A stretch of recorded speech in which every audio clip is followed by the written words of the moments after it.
So we have understood the general definition of a graph. Then what is a simple graph? What is an irregular graph? What is a complete graph? Today we also define another kind of graph. So consider this graph, okay? Consider this graph.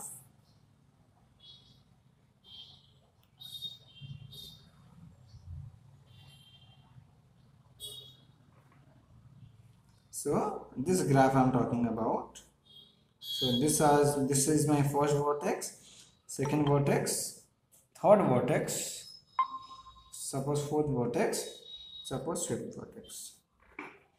Suppose this is any graph G.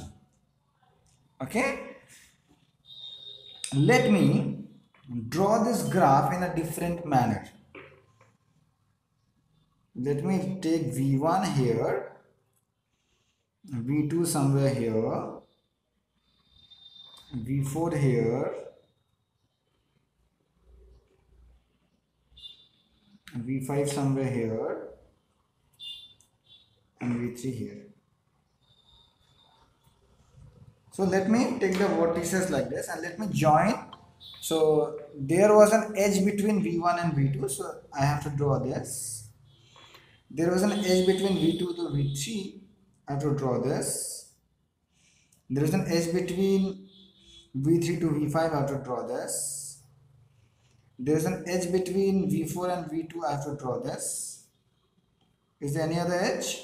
1, 2, 3, 4, 1, 2, 3, 4. No, it's all right. You see, this is also the same graph G. This was my graph G. I have redrawn this in a different manner.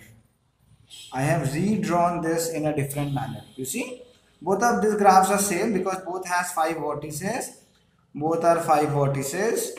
And edges, you see, there is an edge between V1 and V2, edge between V2 and V4, edge between V3 and V5, edge between V2 and V4, as you can see. So both the graphs are something called as isomorphic. I will give you the definition of isomorphic. In simple words, they are exactly the same, drawn in two different manners. Okay. So what nice property this graph G has, you see, I can redraw this like this. And what is the advantage of redrawing this? You see, I have actually separated the vertex. Can you see? I can keep this 3 vertex somewhere here and 2 vertex here. And look at one interesting thing. There is no edge here. That means I am linking these vertices with these vertices. These 2 vertices are not adjacent. These 2 vertices are not adjacent. Adjacency is between this set of vertices and this set of vertices.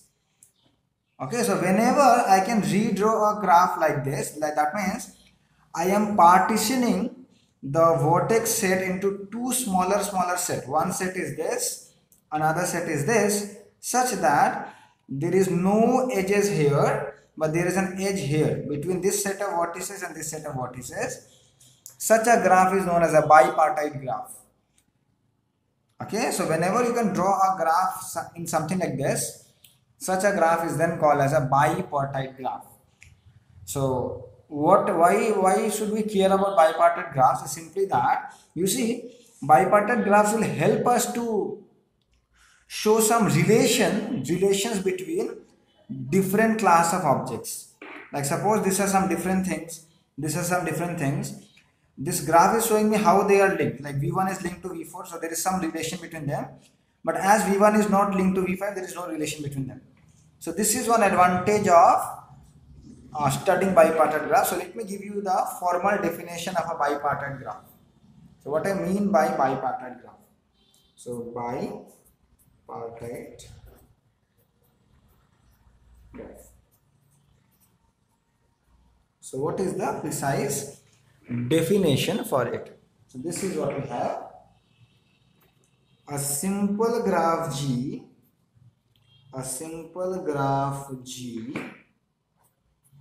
is called a bipartite graph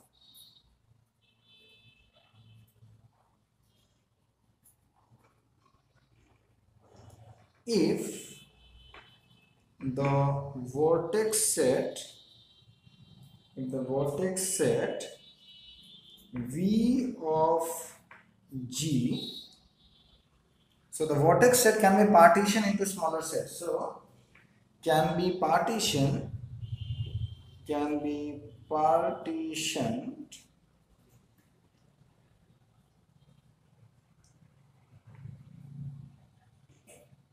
I made a spelling mistake, so T-I again, so partition into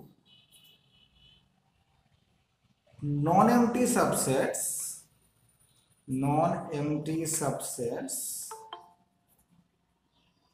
oh wow, that's nice join, subsets V1 and V2 such that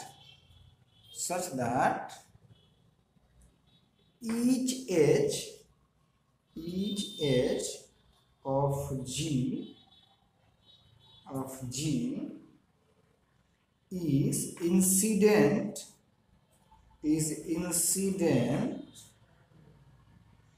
with one vortex in V1 and one vortex in V2. Not only that, V1 union V2 should be equal to V, and V1 intersection, like this is the meaning of partition, by the way. I should write this in bracket. So what is the meaning of partition? That I am finding two sets, their union should be the whole vertex set and their intersection will be empty. That is the meaning. And let me write that one more thing. So this is the definition of a bipartite graph. So let me again explain the definition to you. A simple graph G is called as a bipartite graph. So when I will call a graph as my bipartite graph, if the vertex set V can be partitioned into two non-empty subsets V1 and V2. That means I can partition the vertex set. What is the meaning of the term partition? I can find two non-empty subsets V1 and V2 such that their union is V and their intersection is empty. So those two subsets are such that if I take the union, that is the whole vertex set, and there is no element in common. Like for example, you see the above example. Here the vertex set actually contain V1, V2, V3, V4, V5. I am considering this vertex set as my V1 and I am considering this vertex set as my V2. Now you see here, this one V1 and V2 forms a partition of V. Why does it forms a partition of V? Just because V1 union V2 is the whole set V and there is no element common here. So V1 intersection V2 is empty. So I have got a partition. So can be partitioned into two non-empty sets V1 and V2 such that one more condition is there, such that each edge of G is incident with one vertex is V1 and one vertex in V2. That means every edge of G can now be arranged in this manner such that one edge of this vertex is always here and one end of this edge is always here, another edge is here. Consider this edge, one edge is here, one edge is here. You cannot get any edge which will be like this. If you are getting that, that is no more a bipartite graph. Okay, so understood the definition of a bipartite graph or no? And one more thing, this V1 union V2 is called a bipartition of the graph G. So if my graph is if my graph is a bipartite graph, so I want to know what are my these vertex sets V1 and V2. So that is known as the union is called as a bipartition of G. Okay. So let me give you an example. So I have already given you an example above.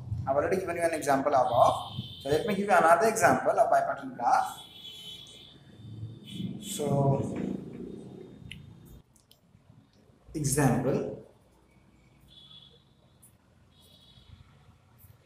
consider this graph G like this.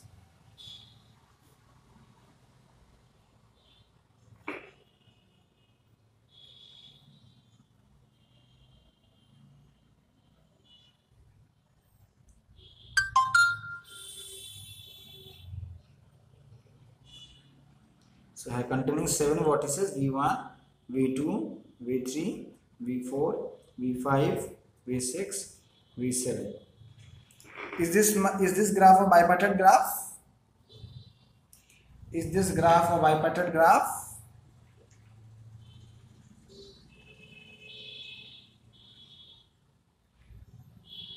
You are confused regarding V6, right? That does not matter. What was the condition?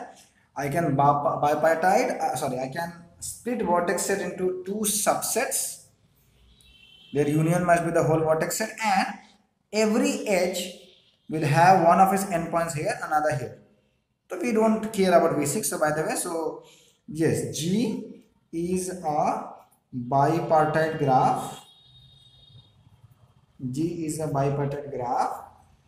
And what is the bipartition? So on one vertex set is V1, V2, V3. Another one is V4, V5, V6, V7. This forms a bipartition of G. So I can tell you that this forms a bipartition of G. Now you can also take V6 here also. You can take V6 here, remove V6 from here. That will also form a bipartition of G. Remember that. So that doesn't matter. I did not tell you that there should be an edge between every pair of vertices. That is not the case. Some vertices may be isolated. So you can keep V6 here also, doesn't matter, in this bipartition, and remove V6 from it. That will also do. So these are bipartite graph, then this forms a bipartition of G. Am I clear? Understood? Yes, sir. So here is my first question. What do you think this graph H, is it a bipartite graph? So if your answer is yes, you have to tell me the bipartition. So now the idea is this. Remember, the idea is always this. I have to find 2 vertex sets. I have to partition this vertex set. So I have to partition ABCD as this one. You see, try to understand my point. Let U be this. I am keeping B in U. Now, because A is adjacent to B, I have to keep A in a different vertex set. Just because B and A cannot be in a same vertex, same partition. They cannot be in the same partition because there is an edge between A and B. So when I am keeping B here, I have to keep A differently, and let W equals to this. Okay, here the vertex set of H was what? It is nothing but ABCD. So my point is this. When I am keeping B here, because A is adjacent to B, I have to write A in another partition. Again, because C is adjacent to B, I have to write C in a different partition and also D in a different partition. Did you understand my point? Why I am doing this? So, yeah. And so you can see. Then U union W. This is nothing but the vertex set of H, and U intersection W is empty. And not only that, every edge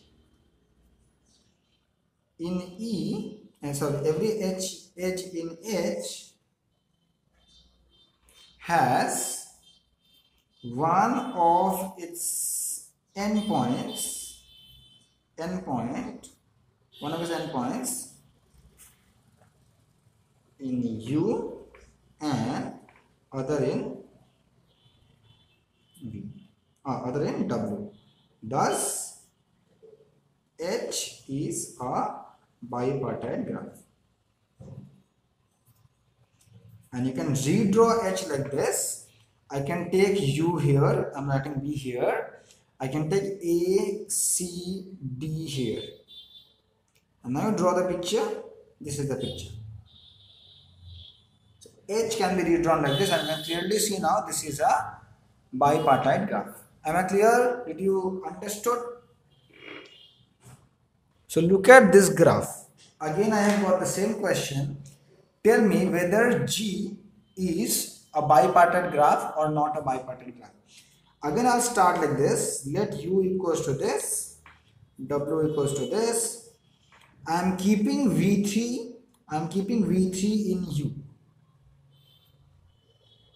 Okay, I'm just randomly starting by V3. Don't worry about that. Because V4 is adjacent to V3, I cannot take V4 here. I have to keep V4 here itself. Because if I keep V4 here, then there will be an edge between two vertices of U itself. That will no more be this one, a bipartite graph, right? Now I have kept this is also done.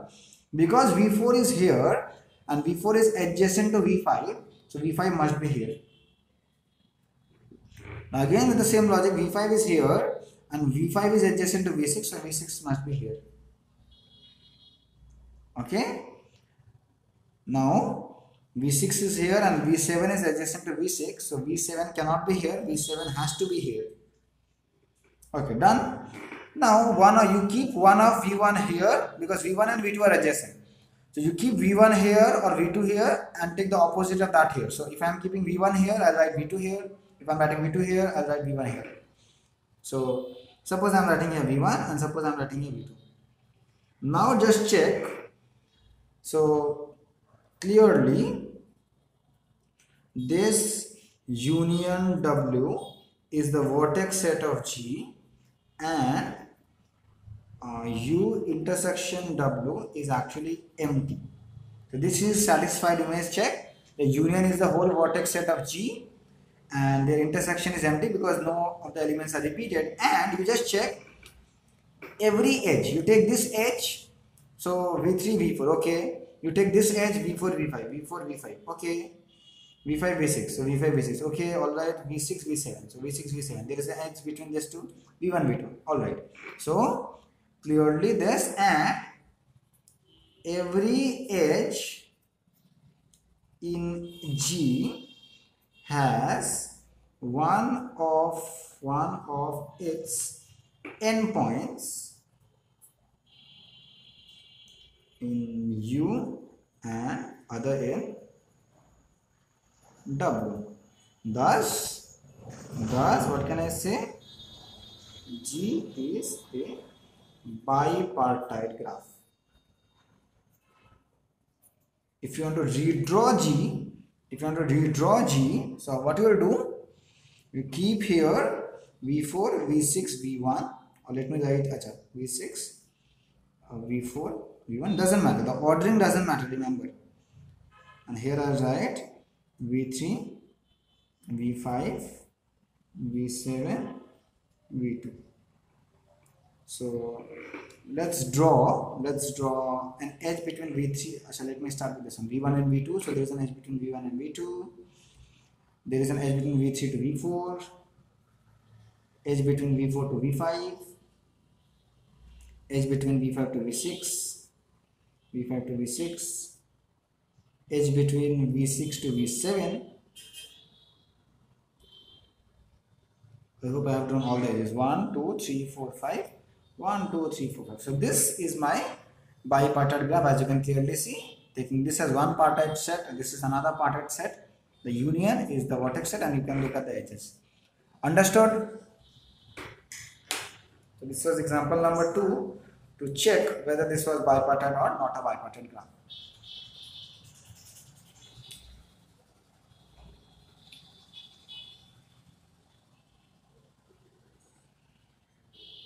Okay.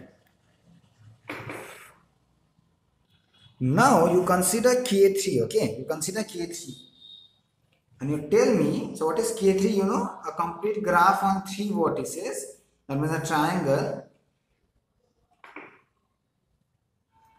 What do you think? Is this bipartite? or no? What do you think? Is this bipartite or no?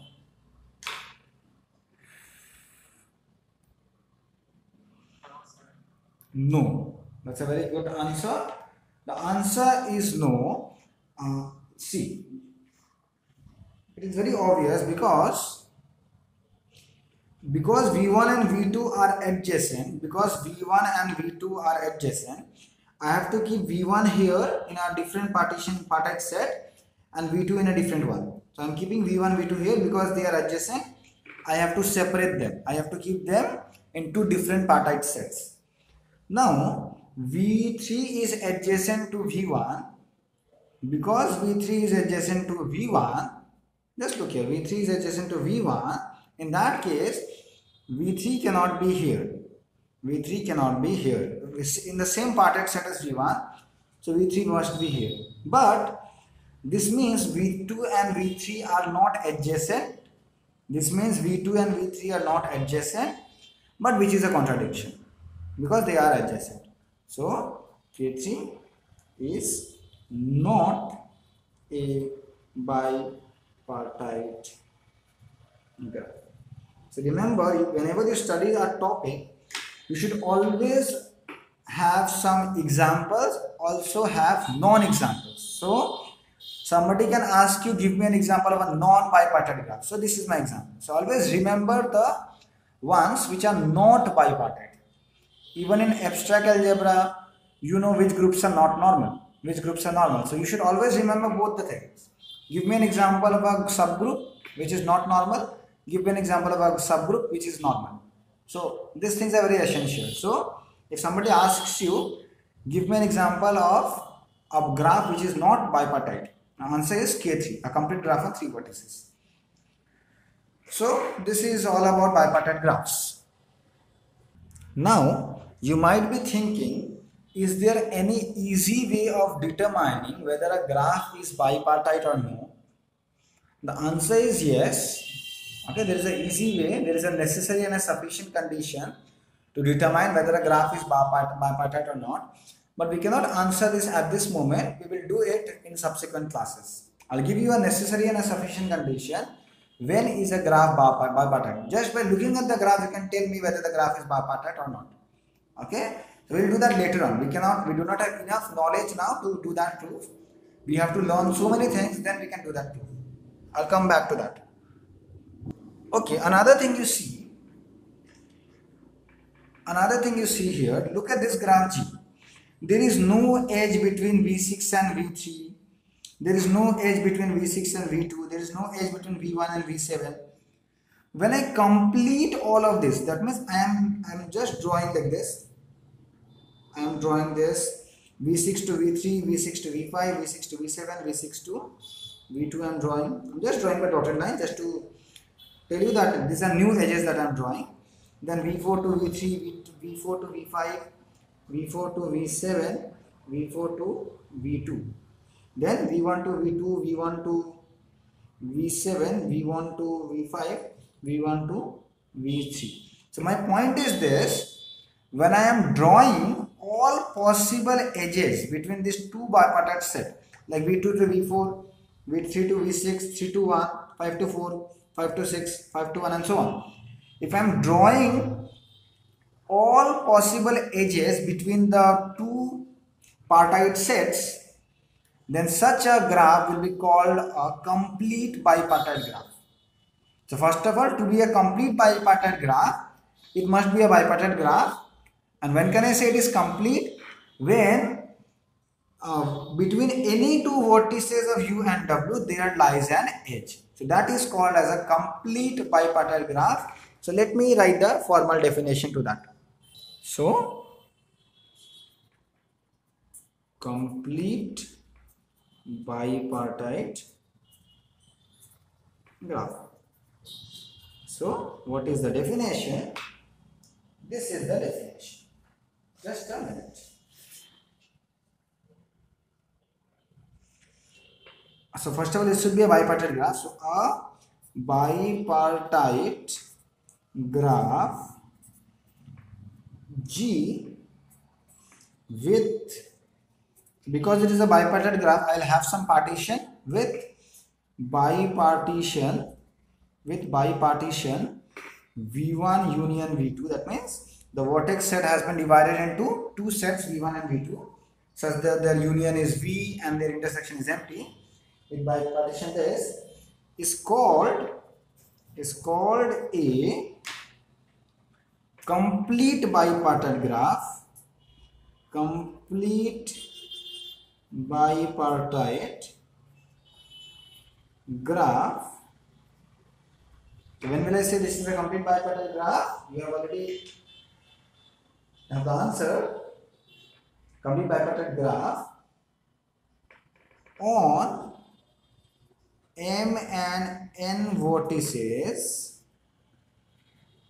I think what is the meaning of this? If the subsets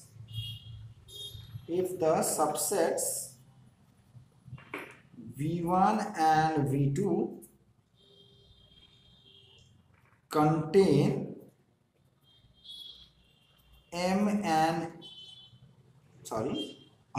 if the subsets V1 and V2 contain M and N vertices respectively, and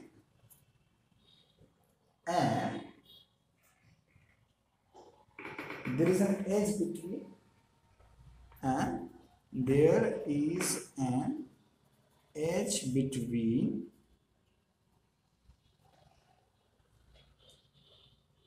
each pair of vertices V1 and V2, small v1 and small v2, where this small v1 is a member of capital V1 and small v2 is a member of capital V2.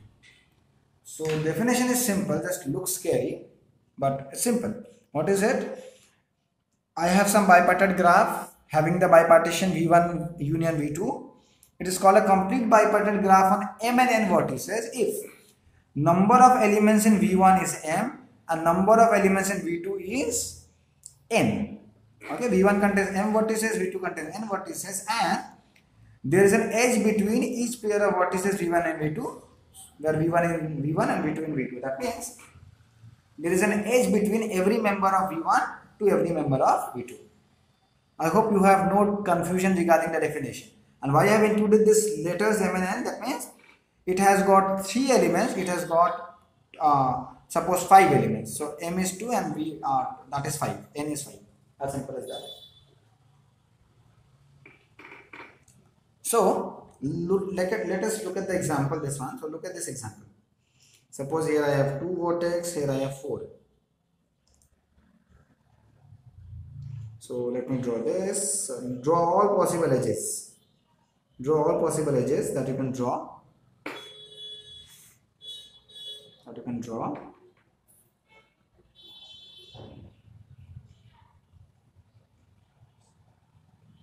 Looks like a spider web.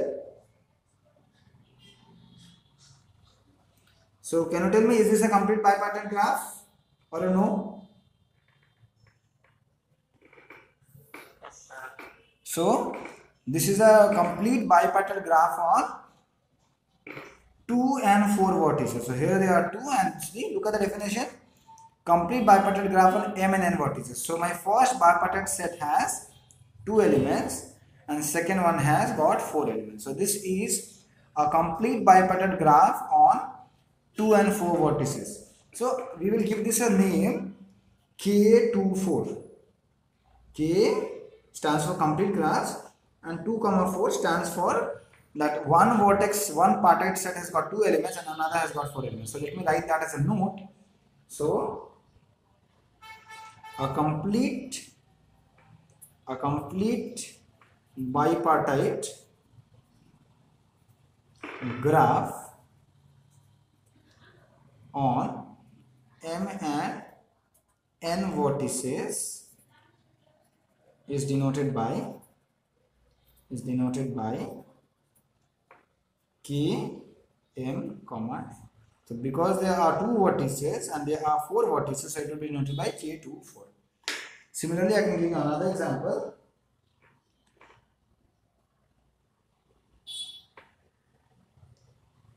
So what is this? What is the name of this one? What is the name of this one? K1. Yes, this name is K1, 3.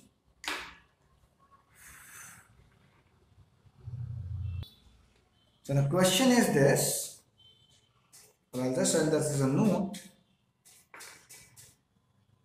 Number of edges in Km, N. Who can tell me the number of edges here? Like suppose if I am asking you how many edges are there in K20, 30. So what will be your answer? What do you think? How many edges will be there in Kmn? Think. Yeah, so number of edges is m into n.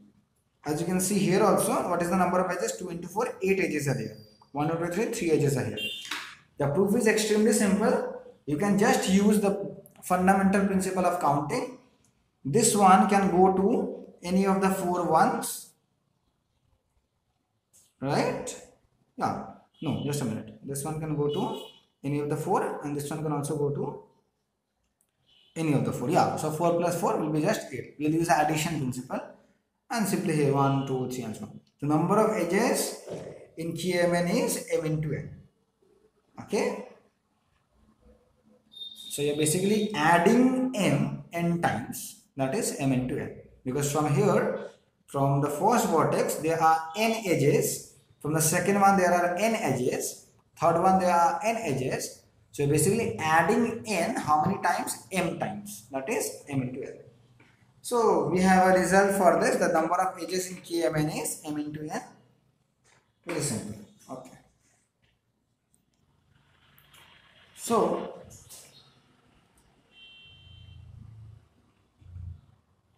look at this graph. Look at this graph. Okay. So this is the graph G.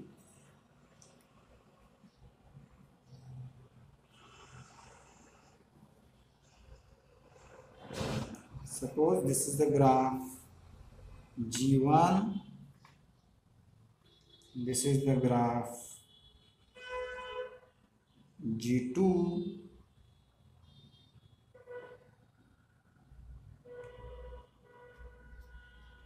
And consider another graph G3 like this.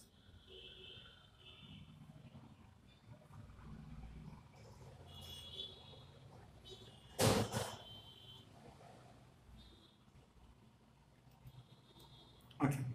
So look at this graphs, okay? Consider the graph G, G1, G2 and G3. Notice one thing, that G1, G2 and G3 are actually parts of the graph G. What I mean by the term parts, like this is not a formal definition, but I'm just telling you that G1 is actually obtained from G itself. You see, just I have removed this and remove this vertex and this edge also, but this part is actually in G. Similarly G2, you see, this is there and I have just taken this vertex and removed all those things. This edge I have removed, this vertex I have removed, this vertex I have removed. Similarly, you see here G3 is also like a part of G3 again. G3 is again a part of G again. You see, there is, I have removed the edge here. If I remove this edge here from G, if I remove this edge from G, it will actually turn into G3. So in such a case, we say that G1, G2, G3 are actually subgraphs of the graph G.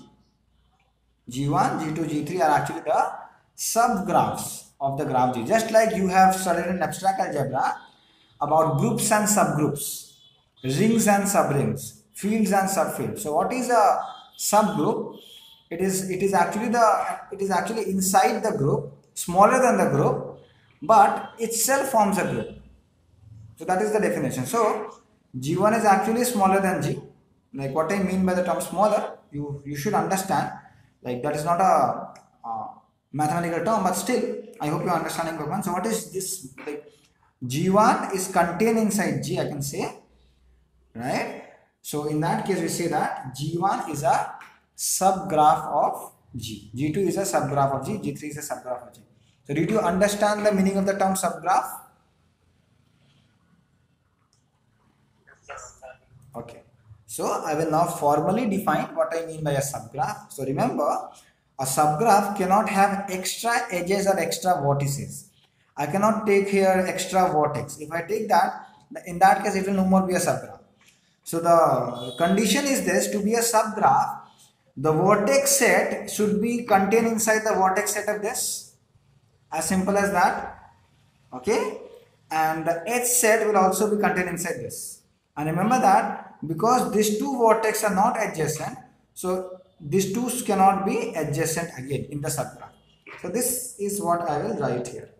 So definition of a subgraph. So what I mean by a subgraph, so let G equals to VEG. So I hope you know this definition. This is the vertex set of G, this is the edge set of G, and this is the function that takes every edge to two of the vertices, right? So this, let this be a graph. So to define a subgraph, I firstly need a graph. A triple G1, which is V1, E1, G1. Okay, this triple is called a subgraph of G. So when can I say that this is actually a subgraph of G? We call G1, a triple G1 is called a subgraph of G if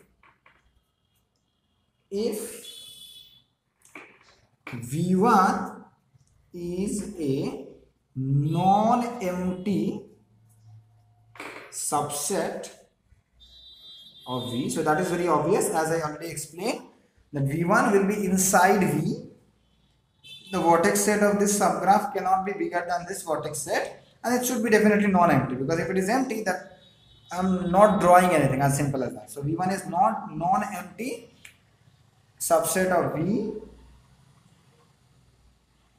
Similarly, E1 is a subset of E. So remember, E1 can be empty. Like for example, consider this G4. Consider this G4. G4 is also a subgraph of G. So you see, this has no edges also. No edge at all. So the edge set of this graph G4 is empty. So that is the reason what I am telling, that E1 can be empty, but V1 cannot be empty. So E1 is a subset of E. It can be empty subset also. And last thing is there, and G1 is a restriction of of G on E1. So what I mean by this, that means this G1 is actually the map G on E1. It means that, so what do I say? Like let me explain this a bit more, such that, what should I write? For all E in E1, if G of this equals to that, I think this is correct now. G1 of E is same as G of E, and G of E is U comma V, then U comma V belongs to V. So what I mean by this, the last line what I have written, G1 is a restriction of G on E1. That means whenever I choose an edge E from E1, so I am choosing an edge from here, then this was actually an edge here, this edge was also present in G. So G was mapping G was mapping that edge E to some vertex set U comma V. Then in that case, U comma V must be present here also. Did you understand my point? So again I'll repeat. If I have an edge here in E1, I also have an edge here in G. Because it was an edge here, so this G was taking this edge to two of the vertices U comma V. That U comma V must also be the vertices present in G1. That is what I have written. If I have some edge E1, then G1 of E is same as G of E, and G of E is actually taking to some vertices V, U comma V, and U comma V must be in V1. Understood or no? And a non-example. So as you can see above, so from the above one I can see that G1, G2, G3 and G4 are all subgraphs of G. So this is my example. But what about a non-example, which is not an example of a subgraph? So consider this graph. Consider this graph, as you can see here. So this is here, this is here, this is here, this is here. So as you can clearly see, this is not a subgraph of, are they not isomorphic? Just a minute, okay? Just a minute. Just draw this cross. To be on the safe side, let me even draw this. Yes. So now you see here, this is not a subgraph of G, because you see these two vertices were not adjacent, but now they are actually adjacent. So this should not be the case, because there was an edge missing here and I have drawn an edge here by my own. So in that case, we'll say that this is not a subgraph of this. So if I call this graph as G5, so what can I say? You may draw G5 very quickly, and I can say that at the end that G5 is not a subgraph of G. Okay, you may just write a note that G5 is not a subgraph of G. We'll talk more about subgraphs in the next class. Thank you.